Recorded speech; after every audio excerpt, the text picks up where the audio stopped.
Assalamualaikum warahmatullahi wabarakatuh. Izin memperkenalkan diri, saya Jenny Indiska NPM 1913023038 akan menjelaskan tentang penggunaan Microsoft PowerPoint 2019 pada materi kimia sekolah kelas 12 dengan KD 3.4 menganalisis proses yang terjadi dalam sel volta dan menjelaskan kegunaannya. Nah, KD 4.4 yaitu merancang sel volta dengan menggunakan bahan di sekitar. Nah, langkah yang pertama yaitu saya akan membuat tampak wajah menggunakan Microsoft PowerPoint. Berikut langkah-langkahnya. Nah, selanjutnya saya akan menjelaskan langkah-langkah membuat video presentasi menggunakan tampak wajah.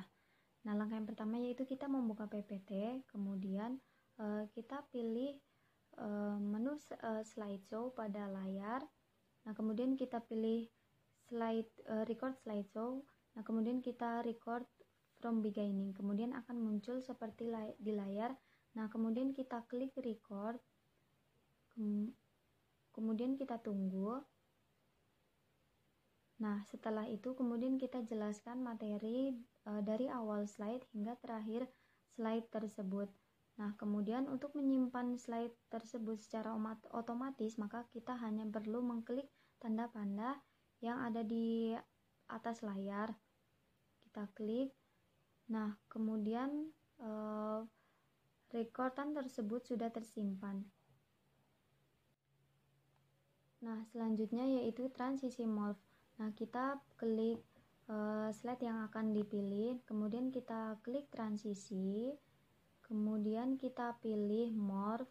Nah, kemudian kita pilih yaitu object option. Terdapat 3 pilihan, yaitu yang pertama itu ada objek, yang kedua word, dan yang ketiga karakter. Nah, di sini saya memilih yang karakter.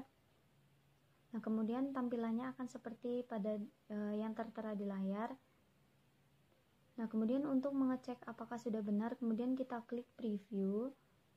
Nah, kemudian layar tersebut atau slide tersebut sudah sesuai dengan yang kita inginkan. Langkah yang pertama yaitu kita klik insert, kemudian kita klik zoom, kemudian slide zoom. Nah, kita pilih salah satu slide yang akan kita zoom in out. Kemudian kita klik insert. Nah, kemudian slide tersebut kita rapikan atau gambar tersebut dirapikan seperti sesuai dengan yang ada di PPT. Nah, kemudian slide zoom in out dapat diselesaikan.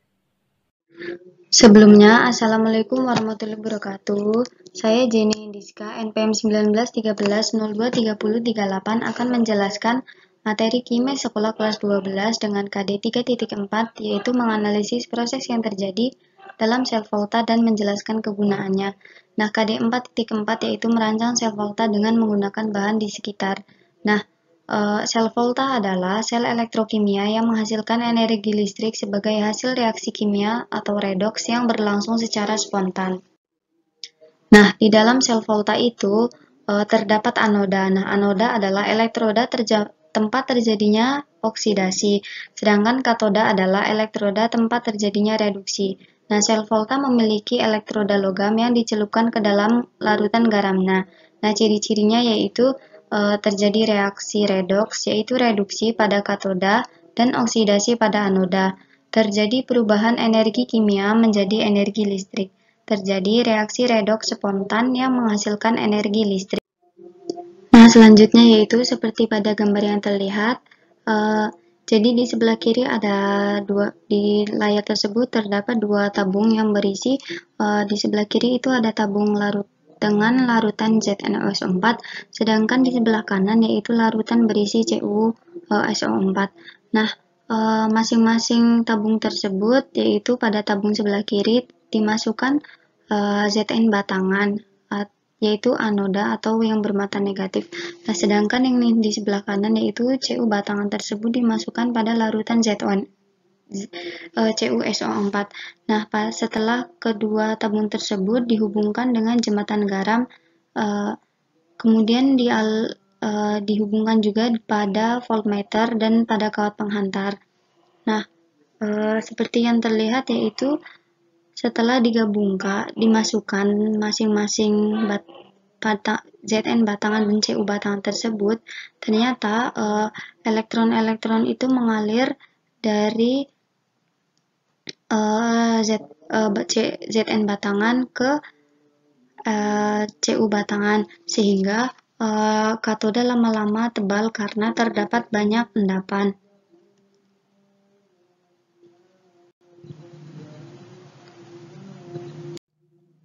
Nah, pada sel volta di atas, elektroda Zn teroksidasi dan larut menjadi Zn2 positif. Nah, yang kedua yaitu elektroda yang dibebaskan mengalir melalui kawat penghantar menuju elektroda Cu.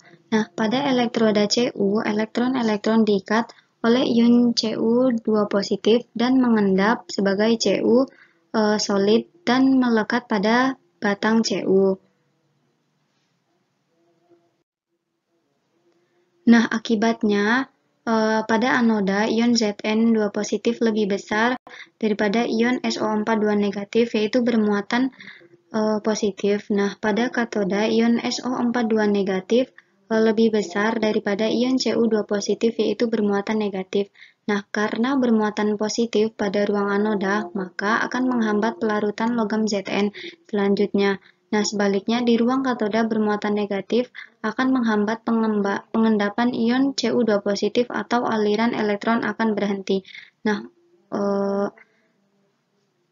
selanjutnya itu, nah pada akhir kerja sel di atas, elektroda Zn akan berkurang masanya. Nah, yang kedua yaitu elektroda Cu bertambah masanya. Yang keempat, larutan CuSO4 semakin encer. Dan yang kelima, larutan ZnSO4 akan semakin pekat. Nah, logam Zn dan Cu pada sel tersebut disebut elektroda atau kutub-kutub listrik pada rangkaian sel elektrokimia. Nah, elektroda tempat terjadinya oksidasi yaitu anoda, elektroda tempat terjadinya reduksi yaitu katoda. Pada sel volta, anoda sama dengan kutub negatif dan katoda yaitu sama dengan kutub positif. Selanjutnya yaitu notasi sel. Notasi sel atau diagram sel untuk sel di atas yaitu Zn solid, garis 1 Zn2 positif aqueous, garis 2 Cu2 positif aqueous, dan garis 1 Cu solid. Nah, berdasarkan konvensi tersebut, anoda digambarkan di sebelah kiri dan katoda di sebelah kanan. Nah, dua garis sejajar tersebut disebut dengan jembatan garam yang memisahkan anoda dan katoda. Nah, garis tunggal yaitu batas antar fase. Nah, pada gambar di atas, aliran elektron dari elektroda Zn ke elektroda Cu dan tidak sebaliknya.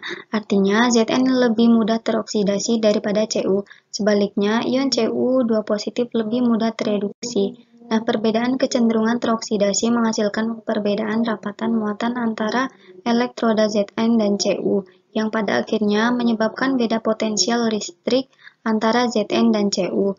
Nah, selisih potensial yaitu potensial sel atau E-sel sama dengan E0 katoda dikurang E0 anoda.